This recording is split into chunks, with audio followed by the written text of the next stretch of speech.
चंद्रयान 3 दोपहर 1 से लेकर 1:30 के लिए लैंडर मॉड्यूल को अलग करने का कार्यक्रम। अंतरिक्ष यान को चंद्रमा से 30 से 100 किलोमीटर करीब रखा जाएगा। चंद्रयान 3 ने भारतीय अंतरिक्ष अनुसंधान संगठन इसरो ने पहले ट्विटर पर एक पोस्ट में कहा था कि चंद्रयान 3 को 16 अगस्त की कक्षा कटौती प्रक्रिया के बाद 163 किलोमीटर की कक्षा से घटाकर 153 किलोमीटर की कक्षा में स्थापित किया गया है। चंद्रयान 3 के लैंडर मॉड्यूल को अलग करने का समय कल तय किया गया था। 14 जुलाई को लॉन्च होने के बाद चंद्रयान 3 अंतरिक्ष यान 5 अगस्त को चंद्र कक्षा में प्रवेश कर गया। इसरो ने चंद्रयान 3 की कक्षा को कम करने और अंतरिक्ष यान को चंद्र ध्रुवों पर स्थापित करने के लिए कई युद्धाभ्यास किए हैं। चंद्रयान 3 के लैंडर मॉड्यूल, जिसमें विक्रम लैंडर शामिल है, को प्रोपल्शन मॉड्यूल से अलग करने का समय 17 अगस्त को दोपहर 1 बजे से 1:30 के बीच निर्धारित किया गया है।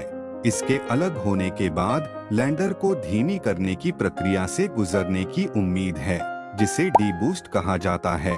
इसरो इसे एक ऐसी कक्षा में स्थापित करने जा रहा है जहां पेरोलाइन या चंद्रमा का निकटतम बिंदु 30 किलोमीटर है और अपोलोन या चंद्रमा से सबसे दूर का बिंदु 100 किलोमीटर है।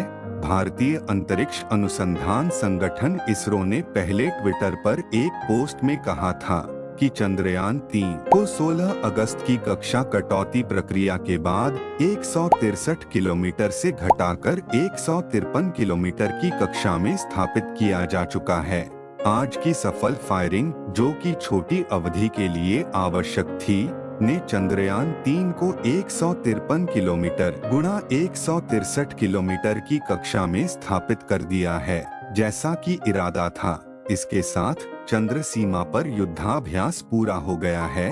अब प्रोपल्शन मॉड्यूल और लैंडर के रूप में तैयारी का समय है। मॉड्यूल अपनी अलग अलग यात्राओं के लिए तैयार है। प्रोपल्शन मॉड्यूल से लैंडर मॉड्यूल को अलग करने की योजना 17 अगस्त 2023 को बनाई गई है। इसरो ने एक्स पर एक पोस्ट में कहा कि 14 जुलाई को अपने प्रक्षेपण के बाद चंद्रयान 3 अंतरिक्ष यान ने 5 अगस्त को चंद्र कक्षा में प्रवेश किया। इसरो ने चंद्रयान 3 की कक्षा को कम करने और अंतरिक्ष यान को चंद्र ध्रुवों पर स्थापित करने के लिए कई युद्धाभ्यास किए हैं। इसके बाद 6, 9 और 14 अगस्त को कक्षा न्यूनीकरण युद्धाभ्यास किया गया। इसके अलावा इसरो के पूर्व अध्यक्ष के सिवन ने कहा कि वह 23 अगस्त को चंद्रयान 3 के चंद्रमा पर उतरने को लेकर आशावादी हैं।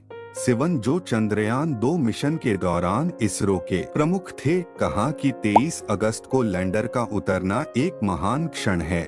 हम राह देख रहे हैं। उन्होंने कहा कि चंद्रयान 2 भी इन सभी चरणों से सफलतापूर्वक गुजरा, लेकिन लैंडिंग के दूसरे चरण के दौरान एक मुद्दा सामने आया। चंद्रयान 3 मिशन पर टिप्पणी करते हुए इसरो प्रमुख सोमनाथ ने कहा कि चंद्रयान 3 में सफलता आधारित डिजाइन के बजाय विफलता आधारित डिजाइन है। चंद्रयान 2 में पैरामीटर भिन्नता या फैलाव को संभालने की क्षमता बहुत सीमित थी, इसलिए हम चंद्रयान 3 में सफलता आधारित डिजाइन के बजाय विफलता आधारित डिजाइन की है।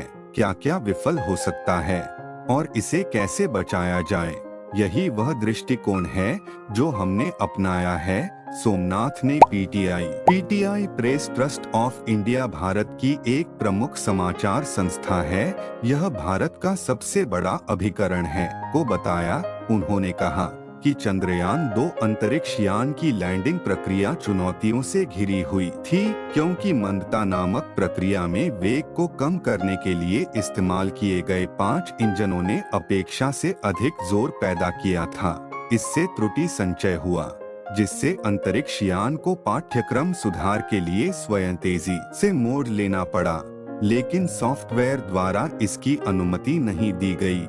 यान को 500 गुना 500 वर्ग मीटर क्षेत्र में उतरने के लिए डिजाइन किया गया था, जिसके लिए यान ने वेग बढ़ा दिया, भले ही वह जमीन के बहुत करीब था।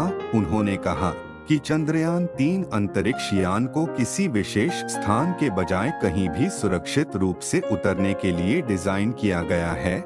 इसरो प्रमुख ने कहा कि स्थिति असामान्य होने की स्थिति में लैंडिंग का क्षेत्र भी 4 किलोमीटर गुणा 5 किलोमीटर तक बढ़ाया जा सकता है।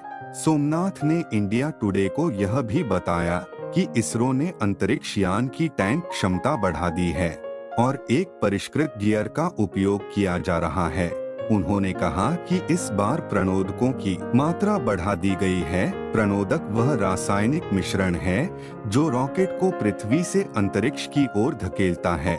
इसमें एक ईंधन और एक ऑक्सीकारक का प्रयोग किया जाता है। प्रणोदन के लिए ऑक्सीकारक के साथ संयुक्त होने पर ईंधन जलता है। ऑक्सीकारक एक एजेंट है जो ईंधन के साथ संयोजन करके ऑक्सीजन छोड़ता है।